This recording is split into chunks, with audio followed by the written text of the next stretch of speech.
ফিলিস্তিনকে স্বাধীন রাষ্ট্র হিসেবে স্বীকৃতি দিয়েছে ফ্রান্স। এছাড়াও স্বীকৃতি দেওয়ার কথা আছে বেলজিয়াম, লুক্সেমবার্গ, মাল্টা, অ্যান্ডোরা এবং স্যান ম্যারিনোর। আর গাজাকে স্বীকৃতি দেওয়ার দাবিতে রাস্তায় নেমেছে ইতালির মানুষ। এর মধ্যেও থেমে নেই ইসরায়েলের হামলা। একদিনে গাজায় নিহত হয়েছে ৩৭ জন ফিলিস্তিনি। আরও জানাচ্ছেন Afsana Shaon. La France reconnaît aujourd'hui l'État de Palestine. ফিলিস্তিনকে ফ্রান্সের স্বীকৃতিতে গাজার পক্ষে আন্তর্জাতিক সমর্থন আরও জোরালো হলো। এখন পর্যন্ত ফিলিস্তিনকে স্বীকৃতি দেয়া সবশেষ দেশ হচ্ছে France. Depuis juillet dernier, l'accélération des événements. সময় এসে গেছে ইসরায়েল ও ফিলিস্তিনের মানুষের মধ্যে শান্তি প্রতিষ্ঠা এবং মধ্যপ্রাচ্যের প্রতি আমার দেশের আনুগত্যর অংশ হিসেবে আমি ফিলিস্তিনকে রাষ্ট্র হিসেবে স্বীকৃতি দেওয়ার ঘোষণা করছি। এই স্বীকৃতি ফিলিস্তিনি মানুষের অধিকার, এটা ইসরায়েলের মানুষের অধিকার খর্ব করে না। তবে অধিবেশনে ফিলিস্তিনি প্রতিনিধিদের আসতে না দেয়ায় অসন্তোষ জানিয়েছেন জাতিসংঘ মহাসচিব। বিকল্প কি? এক রাষ্ট্র যেখানে মানুষের মৌলিক চাহিদাকে অস্বীকার করা হয়, মানুষকে অন্যায়ভাবে ঘরহারা করা হয়। এই একবিংশ শতাব্দীতে এটা কিভাবে সম্ভব? এটা কিভাবে মেনে নেওয়া যায়? আরেকটা বিষয় পরিষ্কার করে বলতে চাই, ফিলিস্তিনের রাষ্ট্রীয় স্বীকৃতি কোনো পুরস্কার নয়, এটা তাদের অধিকার। ফিলিস্তিনকে স্বীকৃতি দিলেই গাজার মানুষের প্রাণ রক্ষা হবে না বলে মনে করেন প্রতিবেশী দেশগুলোতে থাকা ফিলিস্তিনি শরণার্থীরা। তারা বলছেন, রাষ্ট্র স্বীকৃতি যথেষ্ট নয় ফিলিস্তিনিদের জন্য। অবশ্যই এই স্বীকৃতির প্রভাবটা দেখতে হবে। আমরা নেতানিয়াহুর প্রতিক্রিয়ার জন্য অপেক্ষা করছি। এরপর তারা দখলদারিত্ব চালায় কিনা তাও দেখতে হবে। শুধু এই স্বীকৃতি যথেষ্ট নয়, ওদের উপর আরও চাপ বাড়াতে হবে। ফিলিস্তিনের গাজা উপত্যকায় ৭ দিনের যুদ্ধবিরতি চেয়ে যুক্তরাষ্ট্রের প্রেসিডেন্ট ডোনাল্ড ট্রাম্পকে চিঠি দিয়েছে উপত্যকা নিয়ন্ত্রণকারী গোষ্ঠী হামাস। ট্রাম্প প্রশাসনের এক জ্যেষ্ঠ কর্মকর্তার বরাত দিয়ে এক প্রতিবেদনে এই তথ্য জানিয়েছে মার্কিন সংবাদ মাধ্যম ফক্স নিউজ। চিঠিতে তারা বলেছে, যদি ইসরায়েল গাজায় ৭ দিনের যুদ্ধবিরতি দিতে সম্মত হয় তাহলে ইসরায়েলি জিম্মিদের মধ্যে অর্ধেককে মুক্তি দেবে হামাস। তবে চিঠিটি এখনও কাতার সরকারের কাছে আছে। এটি আগামী সপ্তাহে ট্রাম্পকে হস্তান্তর করা হবে।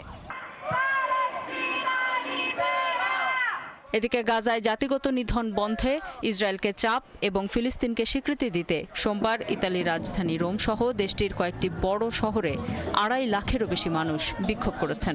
কয়েকটি বন্দরে শ্রমিকরা ধর্মঘট করেছেন। বিক্ষোভে কোথাও কোথাও পুলিশের সঙ্গে সংঘর্ষ হয়েছে বিক্ষোভকারীদের। তবে তাৎক্ষণিকভাবে হতাহতের কোনো খবর পাওয়া যায়নি। আফসানা শাওন, ৭১। গাজায় যাওয়ার পথে থাকা ত্রাণবাহী কোনো নৌযানের বহরকে প্রবেশের অনুমতি দেওয়া হবে না বলে ঘোষণা দিয়েছে ইসরায়েল। এই বহরটি হামাস পরিচালিত এবং হামাসকে সেবা দিতেই উদ্যোগটি নেওয়া হয়েছে বলে দাবি তেল আবিবের। ইসরায়েলের পররাষ্ট্র মন্ত্রণালয়ের এক বিবৃতিতে বলা হয়েছে, ফ্লোটিডার যাত্রীদের প্রকৃত উদ্দেশ্য যদি মানবিক সহায়তা পৌঁছানো হয় তবে তাদের নৌযানগুলোকে আশকেলন বন্দরে ভিড়তে হবে।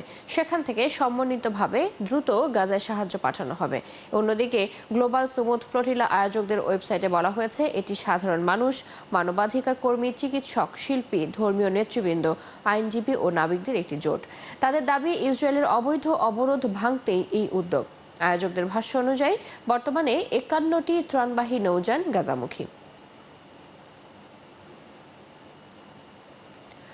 গাজা থেকে ইসরায়েলের রকেট হামলা হয়েছে বলে দাবি করেছে ইসরায়েলের সামরিক বাহিনী। সোমবার ইসরায়েলের নাহাল ওজ এলাকায় ওই ক্ষেপণাস্ত্র আঘাত এনেছে, তবে তাৎক্ষণিকভাবে ক্ষয়ক্ষতি কিংবা হতাহতের কোনো তথ্য পাওয়া যায়নি। ইসরায়েলের সেনাবাহিনী বলেছে, গাজা সিটি থেকে ইসরায়েলে একটি ক্ষেপণাস্ত্র ছোড়া হয়েছে। বর্তমানে গাজার দখল নিতে সেখানে বড় ধরনের স্থল অভিযান পরিচালনা করছে ইসরায়েলি বাহিনী। সোমবার ইসরায়েলি সেনাবাহিনীর এক বিবৃতিতে বলা হয়, গাজা থেকে নাহাল ওজ এলাকার দিকে ছোড়া একটি ক্ষেপণাস্ত্র শনাক্ত করা হয়েছে। ক্ষেপণাস্ত্রটি প্রতিহত করার চেষ্টা করা হয়েছে এবং এর ফলাফল যাচাই করা হচ্ছে। তবে এখনো পর্যন্ত কোনো গোষ্ঠী এই হামলার বিষয়ে দায় স্বীকার করেনি। গত কয়েক সপ্তাহ ধরে গাজার ক্ষমতাসীন গোষ্ঠী হামাসকে উচ্ছেদ করার লক্ষ্যে ওই নগরীতে ব্যাপক বিমান হামলা ও স্থল অভিযান পরিচালনা করছে ইসরায়েল। ফিলিস্তিনকে রাষ্ট্র হিসেবে স্বীকৃতি দেওয়ার প্রতিশোধ না নিতে ইসরায়েলকে সতর্ক করেছে যুক্তরাজ্য। সোমবার নিউ ইয়র্কে জাতিসংঘের একটি সম্মেলনে যোগদানের আগে ব্রিটিশ পররাষ্ট্রমন্ত্রী ইভেট কুপার বিবিসির সাথে আলাপকালে বলেন, ফিলিস্তিনকে রাষ্ট্র হিসেবে যুক্তরাজ্য দেওয়ার স্বীকৃতির বদলে ইসরায়েল যাতে পশ্চিম তীরের অংশ দখল না করে। কুপার বলেন, ফিলিস্তিনকে রাষ্ট্রের স্বীকৃতির সিদ্ধান্ত মধ্যপ্রাচ্যের নিরাপত্তা রক্ষার জন্য নেওয়া হয়েছে। এদিকে নেতানিয়াহু সরকারের ২ কট্টরপন্থী মন্ত্রী জাতীয় নিরাপত্তা মন্ত্রী ইতমার বেন গাভির এবং অর্থমন্ত্রী বেজালেল স্মোচিস এই মধ্যে ইসরায়েলকে পশ্চিম তীরে সার্বভৌমত্ব দাবি করার আহ্বান জানিয়েছেন।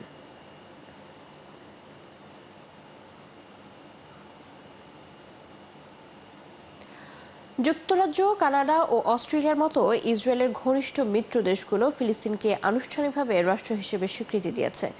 এই পদক্ষেপ বিশ্বজুড়ে ফিলিস্তিনের পক্ষে সমর্থন বাড়ালেও বিশ্লেষকদের মতে একটি নতুন ও জটিল প্রশ্ন সামনে এসেছে, আর তা হলো কে এই রাষ্ট্রের নেতৃত্ব দেবে। এর আগে 151টিরও বেশি দেশ ফিলিস্তিনকে রাষ্ট্র হিসেবে স্বীকৃতি দিয়েছিল, তবে যুক্তরাজ্য এবং অন্য দেশগুলোর এই স্বীকৃতিকে অনেকে একটি গুরুত্বপূর্ণ মুহূর্ত হিসেবে দেখছেন। বিস্তারিত মনিরুজ্জামান বাবুর রিপোর্টে। ৭৭ বছরের ভৌগোলিক বিচ্ছিন্নতা এবং 18 বছরের রাজনৈতিক বিভাজন, পশ্চিম তীর এবং গাজা উপত্যকা বিচ্ছিন্ন হওয়ার জন্য দীর্ঘ সময়। ইতিমধ্যে ফিলিস্তিনি রাজনীতি স্থবির হয়ে পড়েছে, যার ফলে বেশিরভাগ ফিলিস্তিনি তাদের নেতৃত্ব সম্পর্কে হতাশ। সবশেষ প্রেসিডেন্ট নির্বাচন হয়েছিল 2006 সালে, তাই বিশ্লেষকরা বলছেন এই মুহূর্তে প্রয়োজন নতুন নেতৃত্বের। 2007 সালের পর থেকে গাজায় হামাস এবং পশ্চিম তীরে ফিলিস্তিনি কর্তৃপক্ষ পিএর পৃথক শাসন ব্যবস্থা চলছে, যা রাজনৈতিক বিভাজনকে আরও গভীর করেছে। 2023 সালের অক্টোবরে গাজায় শুরু হওয়া যুদ্ধের পরিপ্রেক্ষিতে বিষয়টি আরও তীব্র হয়ে উঠেছে। পশ্চিম তীরে অবস্থিত সদর দপ্তর থেকে মাহমুদ আব্বাসের ফিলিস্তিনি কর্তৃপক্ষ মূলত অসহায় দর্শকের ভূমিকায় অবতীর্ণ। তবে ফিলিস্তিনিরা সম্ভাব্য ভবিষ্যৎ নেতা হিসেবে যার কথা ভাবছেন তিনি মারওয়ান বারগুতি। দ্বিতীয় ফিলিস্তিনি বিদ্রোহের সময় 5 জন ইসরায়েলি নিহত হওয়ার পরিকল্পনার অভিযোগে তাকে গ্রেপ্তার করে ইসরায়েল। 2002 সাল থেকে তিনি ইসরায়েলি কারাগারে আছেন। পশ্চিম তীর ভিত্তিক ফিলিস্তিনি centre for policy and survey রিসার্চের সাম্প্রতিক এক জনমত জরিপে দেখা গেছে যে 50% ফিলিস্তিনি বারগুতিকে রাষ্ট্রপতি হিসেবে বেছে নিতে চান। বারগুতি কারাগারে, মাহমুদ আব্বাসের 90 বছর বয়স।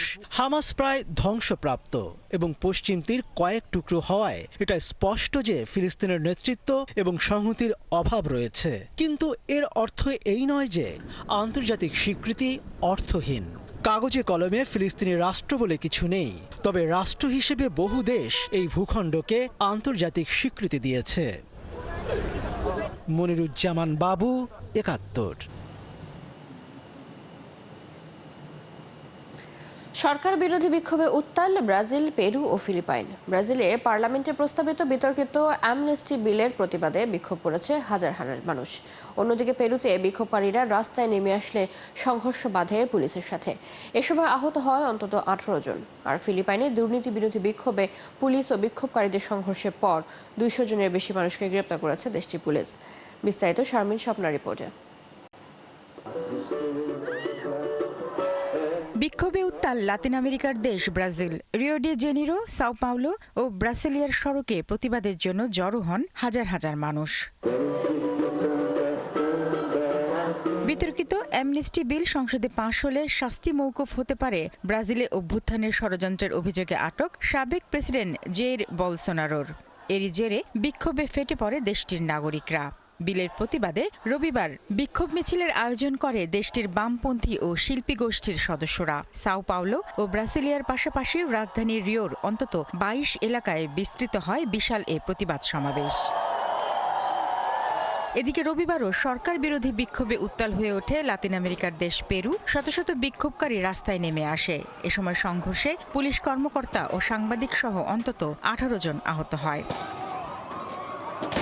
বেশ কয়েকটি জনমত জরিপে দেখা গেছে দেশটির সরকার ও পার্লামেন্টের বেশিরভাগ সদস্যকে দুর্নীতিগ্রস্ত মনে করে জনগণ। অন্যদিকে গত সপ্তাহে পেরুর পার্লামেন্ট নতুন একটি আইন পাশ করে। এতে বলা হয় তরুণদের বাধ্যতামূলকভাবে একটি বেসরকারি পেনশন তহবিলে যুক্ত হতে হবে। অথচ অনেক তরুণী অনিশ্চিত কর্মসংস্থানের মধ্যে রয়েছে। ফিলিপাইনের রাজধানী ম্যানিলায় দুর্নীতি বিরোধী বিক্ষোভে পুলিশ ও বিক্ষোভকারীদের সংঘর্ষের পর 200 জনেরও বেশি মানুষকে গ্রেপ্তার করেছে দেশটির পুলিশ। আঞ্চলিক পুলিশ জানায় প্রতিবাদকারীরা পুলিশের উপর ইট পাটকেল ছুড়ে মারে, এছাড়া ব্যবসা প্রতিষ্ঠানে হামলা চালিয়ে ভাঙচুর ও লুটপাট করে। পরে সহিংসতার ঘটনায় তাদের গ্রেপ্তার করা হয়। ফিলিপিনোদের মধ্যে ক্ষোভ বাড়ছিল গত জুলাই থেকেই, যখন প্রেসিডেন্ট ফার্দিনান্দ মার্কোস জুনিয়র জাতীয় সংসদে ভাষণ দেওয়ার সময় বন্যা নিয়ন্ত্রণ প্রকল্পের দুর্নীতির কথা প্রকাশ করেন। ফিলিপাইনের অর্থ মন্ত্রণালয়ের হিসাব অনুযায়ী 2023 থেকে 2025 সালের মধ্যে বন্যা নিয়ন্ত্রণ প্রকল্পের দুর্নীতির কারণে দেশটির অর্থনীতি প্রায় $2 বিলিয়ন ক্ষতির মুখে পড়েছে। পাকিস্তানের উত্তর পশ্চিমাঞ্চলীয় রাজ্য খাইবার পাখতুনখাওয়ায় সন্ত্রাস বিরোধী অভিযান পরিচালনা করেছে দেশটির বিমান বাহিনী। অভিযানে 8টি বোমা ছোড়া হয়। এতে নিহত হয়েছেন নারী ও শিশু সহ অন্তত 30 জন, আহত হয়েছেন বেশ কয়েকজন। স্থানীয় সংবাদ মাধ্যমগুলো জানায়, সোমবার খাইবার পাখতুনখোয়ার তিরাহ উপত্যকার মাত্রে দারা গ্রামে এই অভিযান চালায় বিমান বাহিনী। এই হামলায় নিহত হন অন্তত 30 জন। নিহতদের সবাই বেসামরিক বলেও জানায় তারা। খাইবার পাখতুনখোয়া রাজ্যটি পাকিস্তানের তালেবানপন্থী সশস্ত্র গোষ্ঠী তেহরিক-ই-তালেবান পাকিস্তানের টিটিপির ঘাঁটি অঞ্চল। সন্ত্রাসী হামলা ও তৎপরতার জন্য বেশ কয়েক বছর আগে গোষ্ঠীটিকে নিষিদ্ধ ঘোষণা করেছে ইসলামাবাদ। ফিলিপাইনের উত্তর উপকূলে সুপার টাইফুন রাগাসা আঘাত হানার পর সোমবার বাসিন্দাদের সরিয়ে নেওয়া হয়েছে। ভারী বৃষ্টিপাতের কারণে সতর্কতা জারি করেছে দেশটির দুর্যোগ প্রতিরোধ সংস্থা। ফিলিপাইনের কোস্টগার্ড প্রকাশিত ফুটেজে দেখা গেছে ইলোকাস সুর প্রদেশে জলোচ্ছ্বাসের কারণে বাসিন্দাদের উদ্ধার করা হয়েছে। ভারী বৃষ্টিপাতের ফলে এলাকায় বন্যা দেখা দেওয়ার পর ইলোকোস নর্থ প্রদেশেও কিছু পরিবারকে সরিয়ে নেওয়া হয়। আবহাওয়া অফিস জানিয়েছে 295 কিলোমিটার পর্যন্ত ঝড়ো হাওয়া বয়ে গেছে কাগায়ান প্রদেশের কালায়ান দ্বীপে, আর তাই ভূমিধসের আশঙ্কা দেখা দিয়েছে। সেই সাথে 9 ফুট উঁচু জলোচ্ছ্বাসের ঝুঁকি বেড়েছে। চীনের প্রতিবেশী দক্ষিণ গুয়াংডং প্রদেশের উপকূলের কাছাকাছি আছে টাইফুন রাগাসা।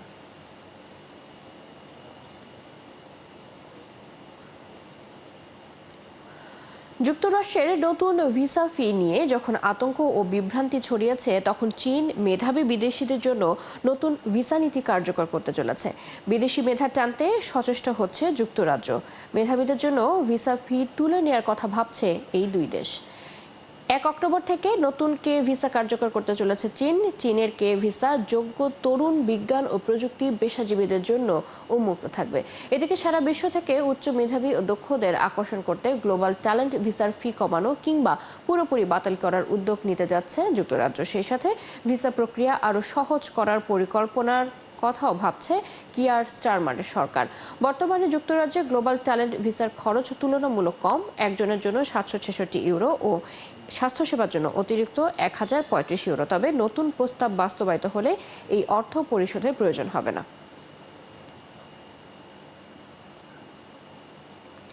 যুক্তরাজ্য সীমান্ত রক্ষায় কঠোর ব্যবস্থা নেওয়ার পরও ছোট নৌকায় করে ইংলিশ চ্যানেল পাড়ি দেওয়ার প্রবণতা বাড়ছে।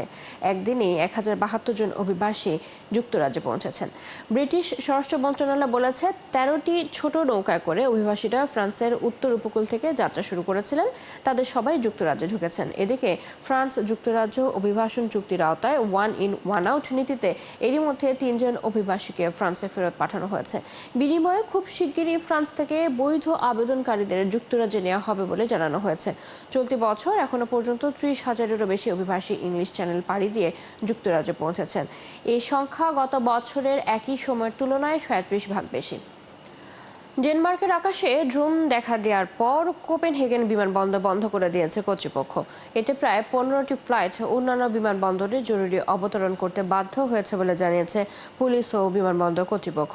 বিমানবন্দরের মুখপাত্র লিসে আগারলে কুরস্টেইন জানান, রাত 8:30 থেকে কোপেনহেগেন বিমানবন্দরের আকাশ সীমায় 2 থেকে 3টি অজ্ঞাত ড্রোনের দেখা যায়। ফলে বন্ধ রয়েছে ফ্লাইট চলাচল। ফ্লাইটগুলোকে অন্য বিমানবন্দরে সরিয়ে নেওয়া হয়েছে। তবে এই ড্রোনগুলো সামরিক না বেসামরিক তা নিশ্চিত করে বলতে পারেননি বিমানবন্দর কর্তৃপক্ষ। বিমানবন্দর কতক্ষণ বন্ধ থাকবে তা এখনো বলা সম্ভব নয় বলে জানিয়েছেন মুখপাত্র কুরস্টেইন। যুক্তরাষ্ট্রের সাথে সই হওয়া পরমাণু অস্ত্র নিয়ন্ত্রণ চুক্তির মেয়াদ আরও 1 বছর বাড়াতে চায় রাশিয়া। সোমবার রাশিয়ার প্রেসিডেন্ট ভ্লাদিমির পুতিন এমন প্রস্তাব দিয়েছেন যুক্তরাষ্ট্রের প্রেসিডেন্টকে। রাশিয়ার প্রেসিডেন্ট পুতিন ক্রেমলিনের নিরাপত্তা পরিষদের ভাষণে বলেন, রাশিয়া 2026 সালের 5 ফেব্রুয়ারির পর 1 বছর পর্যন্ত নিউ স্টার্ট চুক্তির শর্ত মেনে চলতে প্রস্তুত। এরপর পরিস্থিতি বিশ্লেষণ করে সিদ্ধান্ত নেওয়া হবে এই বিধিনিষেধ বজায় রাখা হবে কিনা। তবে যুক্তরাষ্ট্র একইভাবে আচরণ করলেই কেবল এই উদ্যোগ কার্যকর হবে। নিউ স্টার্ট চুক্তির মেয়াদ বাড়ানোর প্রস্তাব যুক্তরাষ্ট্রের সাথে অস্ত্র নিয়ন্ত্রণ নিয়ে রাশিয়ার আলোচনার পথও সুগম করবে বলে পুতিন উল্লেখ করেছেন। তিনি এও বলেন, যুক্তরাষ্ট্র প্রতিরক্ষা সক্ষমতার বিদ্যমান ভারসাম্য ক্ষুণ্ণ বা লঙ্ঘন করার মতো কিছু না করলে এই পদক্ষেপ কার্যকর হবে। শৈশবকালীন টিকা এবং গর্ভকালে ব্যথার ওষুধ টাইলেনন ব্যবহারকে অটিজমের কারণ বলেছেন ডোনাল্ড ট্রাম্প, কিন্তু এর কোনো বৈজ্ঞানিক ভিত্তি নেই বলে জানিয়েছেন চিকিৎসকরা। হোয়াইট হাউসের সোমবার এক সংবাদ সম্মেলনে রিপাবলিকান রাষ্ট্রপতি অন্তঃসত্ত্বা নারী ও শিশুদের বিষয়ে চিকিৎসা পরামর্শ দেন। বলেন, অন্তঃসত্ত্বা নারী ও শিশুদের ব্যথানাশক ওষুধ ব্যবহার করা উচিত নয়। তিনি এও বলেন, যদিও তিনি ডাক্তার নন, তবে চিকিৎসার বিষয়ে তার কিছু পরামর্শ আছে। এই বিষয়ে সমালোচনা শুরু হলে অটিজম বিশেষজ্ঞ এবং অস্টিন বিশ্ববিদ্যালয়ের গবেষকরা জানান, অ্যাসিটামিনোফেন অন্তঃসত্ত্বা নারীদের জন্য নিরাপদ। এই ছিল এখনকার আয়োজনে। বিশ্বের নানা প্রান্তের নানা রকম খবর নিয়ে দুপুর 1:30টায় আবারও হাজির হবে বিশ্বযোগ। চোখ রাখুন 71 ফেসবুক পেজে, সাবস্ক্রাইব করুন 71 ইউটিউব চ্যানেল। 71 সাথে থাকুন।